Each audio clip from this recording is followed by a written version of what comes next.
I love the newness and optimism of the place, the sense that the next American century might be rising up all around you, as opposed to the resignation and nostalgia that pervade so much of the country, like the industrial Northeast, where I grew up. I love all of that, still. But even those of us who've long championed the transformative power of digital technology have to step back now and acknowledge the reality that becomes clearer with every new revelation of Russian bots and planted posts, that all of these innovations could also be used to dismantle our democracy, one bogus tweet at a time. And if you're one of these tech titans who built a media behemoth like Facebook or Twitter, it's time now to admit that your social media revolution rests on some dangerous myths. Information wants to be free. That was one of the catchphrases you heard a lot in the early days of the web. It meant not only that you shouldn't have to pay for content, but that we didn't need gatekeepers anymore.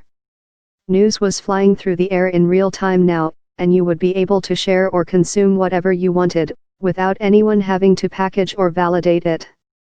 Another thing you heard a lot about then was the wisdom of crowds. There was accuracy in numbers. Consumers would verify the facts and set the record straight. I remember an early evangelist for Citizen News lecturing me about how much better I'd become as a reporter when readers could provide me with truth, rather than the other way around. A core tenet of this gospel held that anonymity was indispensable. Why should Mangy Dog 44 or Your Mommy 82 have to share information using his real name, subjecting himself to retribution from the boss who disagreed with him? If people were going to amalgamate their wisdom, then they had to be free to remain safely in the shadows. The new social media came with no ideology or agenda, other than to serve as instantaneous forums for the human experience. Their inventors saw themselves as democratizers, breaking the syndicate of large media institutions that monopolized information and told you what to believe. As it turns out, the visionaries of the Valley knew everything about technology, but they were painfully naive when it came to history. You don't need a PhD to know that every transformative technology for communication ever invented has quickly been exploited by governments for the express purpose of misinforming citizens. The first ever cave painting of a bear hunt was probably closely followed by a phony account of rival tribes dragging children away in the night.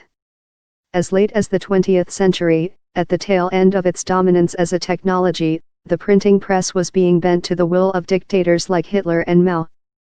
Repressive regimes the world over have used radio and television to foster fear and ignorance. Our own government spent much of the Cold War surreptitiously broadcasting our own version of reality to communist subjects, all under the guise of truth and liberation. It was only a matter of time before governments got around to manipulating social media platforms to their own ends, distorting the wisdom of the crowd with the agenda of a cabal. It is what they do and have always done. And of course, the new digital technology carries an ideology. All technologies do. As the academics Marshall McLuhan and Neil Postman pointed out decades ago, every new medium affects not just the way we receive information, but also the information we receive.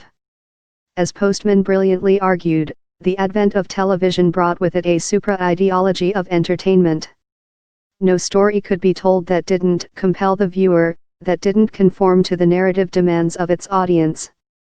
As I've written, this is how a society gets from John Kennedy to President Trump. We know enough now, 20+ years into the digital age, to get a sense of its ideology and where it can lead. It spreads the gospel of mass information while remaining agnostic on the existence of misinformation. In its darker moments, it becomes the instrument of a mob that traffics in rumor. We have a word for this in politics. It's called anarchy, and aspiring despots thrive on it. When I first wrote about Twitter in 2009, I feared that our political discourse might become even more superficial and more disconnected from the larger context. It has, but what we see now is an even graver and eminently foreseeable threat outside imposters who would use our own media to further divide and inflame us for their own parochial interests. Maybe the Russians were colluding with someone high up in the Trump campaign, or maybe, as I suspect, they were simply shocked by Trump's naivete and eager to see him in charge. But if it hadn't been the Russians and Trump, it would have been some other power meddling on behalf of some other candidate, and sooner rather than later. I'm not sure what the answer is here.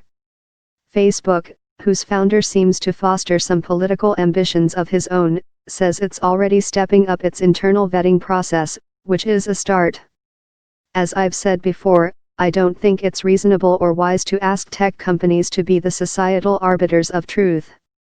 We all have to take responsibility for discerning between fact and fiction, and that starts, or should, anyway, with teaching our kids how to navigate modern media.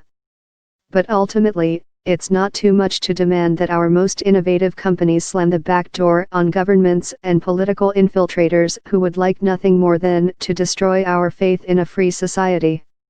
And if that means abandoning closely held tenets, like the sanctity of anonymity online, or the aversion to gatekeepers who exercise judgment, then so be it.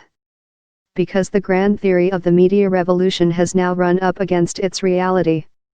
And there's no point in freeing information from the tyranny of media institutions if your plan is to let actual tyrants control it instead.